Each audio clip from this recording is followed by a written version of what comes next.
এই তুমি আমাকে বারবার ফোন দিচ্ছ কেন? আর তুমি আমার বাসার নিচে কেন আসছো সেটা বলো।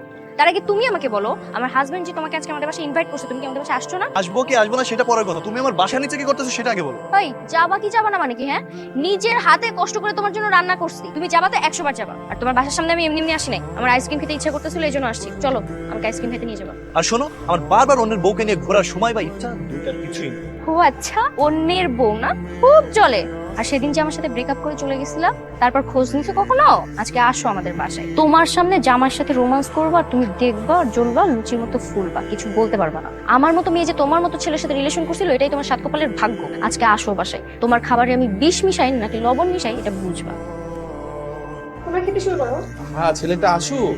তুমি তোমার প্ল্যানটা কি বলো তো? আজকে বাসা কেন ডেকেছো? আপু, আজকেই তো হবে আসল খেলা। আমরা দুজন মিলে ওকে আজকে বাসায় থেকে দেওয়ার ব্যবস্থা করবো, আর এরপর শালি দুলা ভাই দুইজনে মিলে ওর ইমোশন নিয়ে ছিনিমিনি খেলবো। ইয়েস, অনেক মজা হবে।